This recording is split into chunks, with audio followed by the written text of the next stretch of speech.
Nnosa nnosa tụmangwe, nnosa nnosa tụmangwe, tụdata ụdọ n'igwe tụmangwe, agụụ na-agụ nwa tụmangwe. N'ụbọchị taa, m ga-ewetara gị akụkọ ifo, akụkọ ihe mee n'alụ ụmụ anụmanụ. Agụụ dị n'obodo ụmụ anụmanụ. Agụụ anụnwa dị n'obodo ụmụ anụmanụ, o wee bụ na ụmụ anụmanụ kwekọrịtara na ha ga-eweta nne ha ka ha rie, ka agụụ wee na. Biko na onye riri nne ya, ọ ga-eriju afọ? Ajụjụ ka m na-ajụ. If today is your first time of coming in contact with this video, please kindly subscribe to this channel and stay tuned. In this channel, I teach Igbo language. Learn Igbo language with Adigbo. In case if you're trying to learn Igbo language and you are finding difficult in this channel, it is made easy. Please turn on your notification bell to get notified whenever I upload a new video. In today's video, I'm bringing Akụkọ ifo, that is folk tale. Akụkọ ifo. Anyị na-akọrọ gị akụkọ ihe mere n'obodo ụmụ anụmanụ mgbe agụụ dị n'obodo ụmụ anụmanụ. Agụụ dị n'obodo ụmụ anụmanụ. Ụmụ anụmanụ wee kwekọrịta na ha ga-eweta nne ha gbuo, rie, ka agụụ wee na. Mana ha richakwa nne ha, agụụ nke bụ agụụ wee bịa.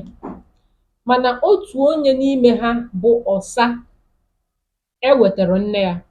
Ọsa ji ewelu nne ya zoo n'elu igwe. O wetara nne ya ka ha lie. So mgbe ndị ọzọ na-eri nne ha, ọsa ekwerọ. Ihe ọsa mere bụ agụụ gụọ ya, o jee gụọlụ nne ya egwu.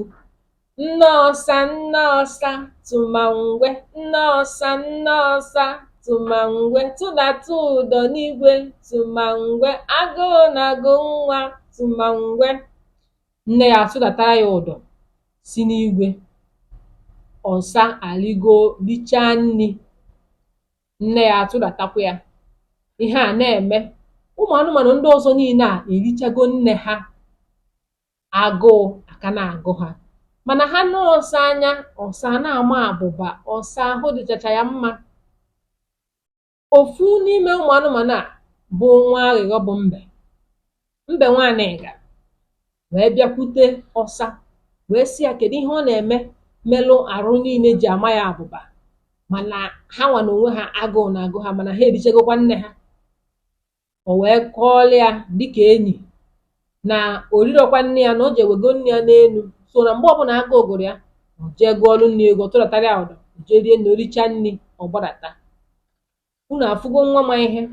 O kwero soro ndị ọzọ wee kpaa nkata iri nne ha. Onye riri nne ya ọ ezigbo ihe? Mba, onye riri nne ya ọ bụrụ ezigbo ihe. So onye a merụ ọsa ji ama abụba, maka na ọ debe nne ya, nne ya na-enye ya nri. Ọkwụ na ọtụ ihe na-akọ n'akụkọ ifo a. So mgbe ọ gwachara mbe nwaanyị ga ihe a, mbe wee pụọ wee jekọọlụ ndị ọzọ ihe ọsa merụ.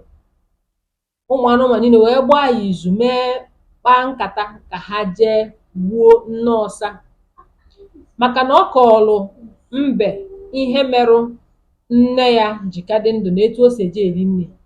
So mgbe ha mechara kpachara izu a, mbe wee duru ụmụ anụmanụ wee jee ebe nne ọsa. Mbe wee chịrị ụmụ anụmanụ niile wee jee ka ha gbuo nne ọsa, maka na ọsa akọgolu ya etu ya na nne ya si enwe mkparịta ụka, etu o si eje eri nri anachite azụ.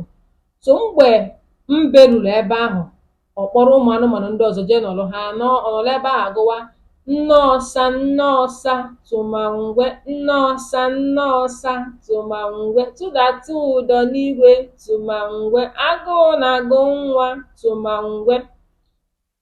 Nne ọsa gee ntị, ihe a bụrụ olu nwa ya. Mbe gụkwa egwu a ugboro ugboro. Nne ọsa wee tụdata ụdọ ka nwa ya rigote.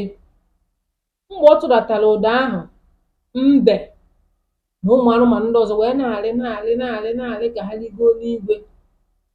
Ka ha na-arịzi ha, ọsa wee gbara ọsọ wee pụta wee fụ ha, wee kpọwa nne ya.